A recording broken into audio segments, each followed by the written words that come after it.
गोविंद के प्यारे भक्तों को जय श्री कृष्णा। आप सभी का स्वागत है भक्ति चैनल कृष्णा डिवोशन पर। आज का वीडियो सबके लिए बहुत ही विशेष है। ये वीडियो कार्तिक मास के ऊपर है। कार्तिक मास के विषय में आपको संपूर्ण जानकारी इस वीडियो में मिलेगी, तो वीडियो को अंत तक ज़रूर देखें। कार्तिक मास चातुर्मास का आखिरी माह है और यह महीना जगत के पालनहार श्री हरि विष्णु और उनकी सबसे प्रिय तुलसी को समर्पित है। कार्तिक के महीने में व्रत, स्नान, दान का बहुत महत्व होता है। कार्तिक के पूरे माह में भगवान विष्णु के साथ उनके अन्य अवतारों की पूजा करना भी काफ़ी लाभकारी माना जाता है। और इस पूरे माह में भगवान विष्णु जल में ही वास करते हैं। इसी कारण स्नान दान करने से पापों की मुक्ति मिलती है और मोक्ष की प्राप्ति होती है। तो आइए आज के वीडियो में हम जानते हैं कि कार्तिक मास कब से शुरू हो रहे हैं और इसके नियम क्या हैं और इसका महत्व क्या है, हमें क्या करना चाहिए और क्या ना करें। संपूर्ण विधि और नियम आइए आज के वीडियो में हम देखेंगे। तो आइए जानते हैं सबसे पहले कि कार्तिक माह कब से स्टार्ट हो रहा है। आश्विन मास की पूर्णिमा तिथि के बाद कार्तिक मास आरंभ हो जाता है। इस साल 9 अक्टूबर को पूर्णिमा की तिथि है, तो 10 अक्टूबर से यह मास स्टार्ट हो जाएगा और 8 नवंबर 2022 को यह समाप्त होगा। तो आइए जानते हैं कार्तिक मास का क्या महत्व है। भगवान विष्णु का यह प्रिय मास है कार्तिक मास, और यह बेहद महत्वपूर्ण माना जाता है।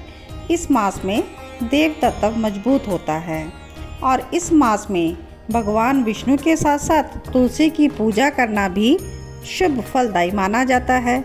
इसके अलावा इस माह में गंगा स्नान, दीपदान, यज्ञ दान आदि करने से हर कष्ट से छुटकारा मिल जाता है।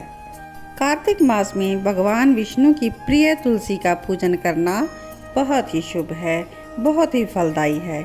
इस पूरे माह में शाम के समय तुलसी के पौधे के नीचे घी का दीपक जलाना शुभ माना जाता है। ऐसा करने से धन का लाभ होता है। इसके साथ ही कार्तिक मास में तुलसी माता और शालिग्राम जी का विवाह भी किया जाता है, जिसे तुलसी विवाह के रूप में मनाया जाता है। तुलसी महारानी ने भक्ति करके गोविंद को पा लिया था और हमेशा के लिए गोलोक में वास करती हैं। तो हमें नित्य प्रतिदिन कार्तिक माह में तुलसी का पूजन अवश्य करना चाहिए। तो आइए कार्तिक मास के व्रत और स्नान नियम के बारे में जान लेते हैं। कार्तिक मास में जो कोई भी व्रत इत्यादि रखते हैं उन्हें ब्रह्म मुहूर्त में ही उठ जाना चाहिए और सुबह दैनिक कर्म करते हुए उत्तर की ओर मुँह करके बैठना चाहिए। दांत इत्यादि की शुद्धि के लिए वृक्ष के समीप जाकर मंत्र उच्चारण करना चाहिए। आर्योर्बलो यशो वर्चा प्रजा पशु वसूनि च ब्रह्म प्रज्ञां च मे गाना च त्वं नो देहि वनस्पति। भावार्थ, हे वनस्पति, आप मुझे आयु, बल, यश, तेज, संतति, पशु, धन, वैदिक ज्ञान, प्रज्ञा और धारणा शक्ति प्रदान करें।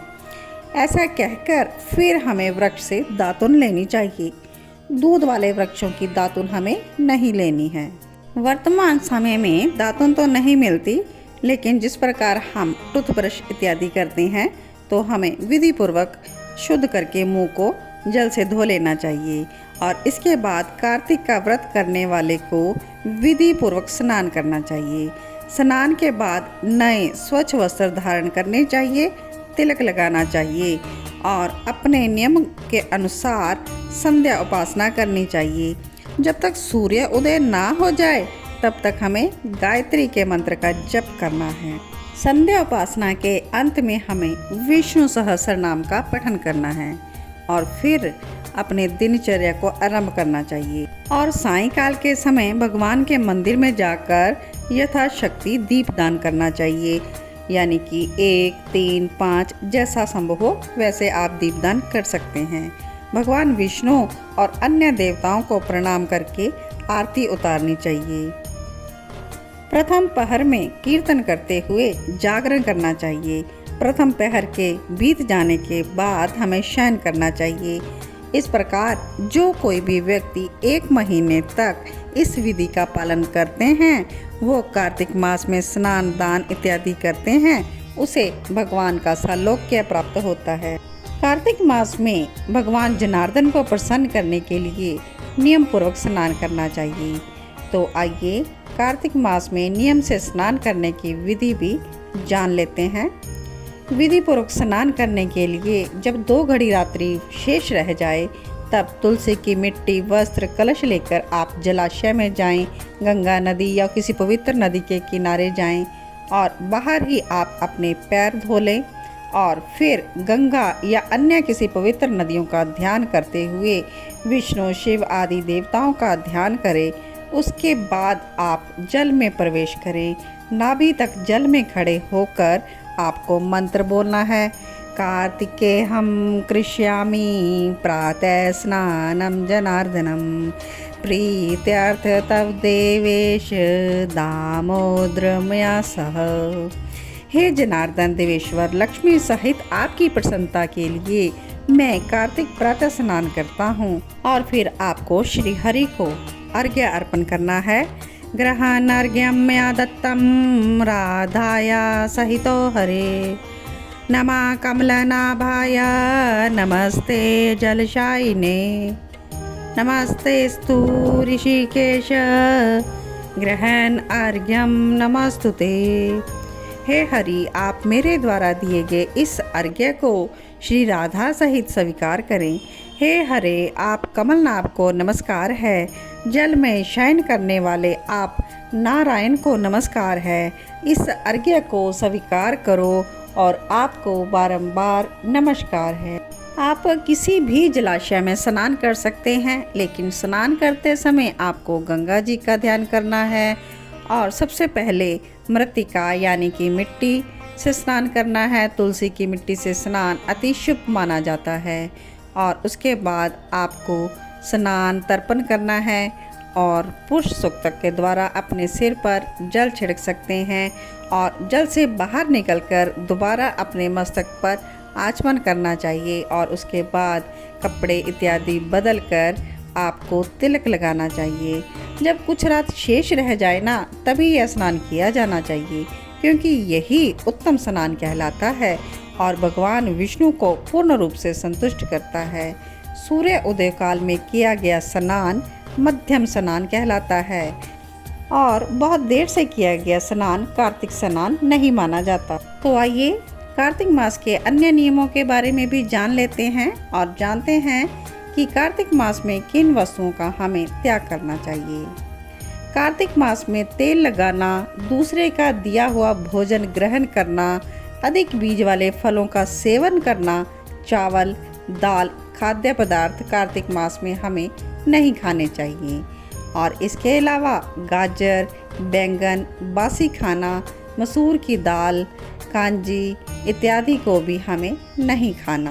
कार्तिक मास में दान करने का बेहद नियम माना जाता है। कार्तिक में आप केले और आंवले का फल दान कर सकते हैं और शीत जिससे रुक जाए, इसके लिए हमें निर्धन को वस्त्रों का दान देना चाहिए। और जो व्यक्ति इस भगवान को तुलसी दल समर्पित करता है, उसे मुक्ति मिल जाती है।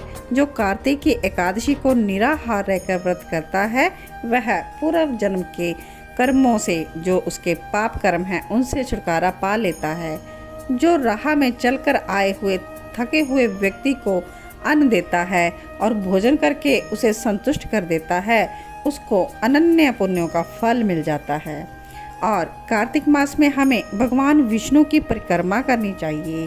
परिक्रमा करने वाले को पग पग पर अश्वमेध यज्ञ का फल प्राप्त होता है। कार्तिक में भगवान के मंदिर में सुंदर बनाने में सहयोग देना चाहिए। भगवान के निमित्त नवीन वस्त्र अलंकार भेंट करने चाहिए। इससे हमें सामीप्य का आनंद अनुभव होता है। कार्तिक व्रत करने वाले व्यक्ति को किसी की भी निंदा नहीं करनी चाहिए। कार्तिक मास में हमें शरीर में तेल नहीं लगाना चाहिए। आप नरक चतुर्दशी यानी कि छोटी दिवाली के दिन तेल लगा सकते हैं। इसके अलावा किसी भी दिन हमें तेल नहीं लगाना और व्यर्थ के लोगों से हमें बातचीत भी नहीं करनी चाहिए, यानी कि हमें अत्यधिक भाषण से बचना चाहिए। इसके अलावा कार्तिक मास में हमें भूमि शयन करने का नियम अपनाना चाहिए और पूर्णतः ब्रह्मचार्य नियम का भी पालन करना चाहिए। तो चलिए वीडियो के अंत में जान लेते हैं कार्तिक मास का अगला और बहुत ही महत्वपूर्ण नियम। कार्तिक मास को दामोदर मास भी कहा जाता है।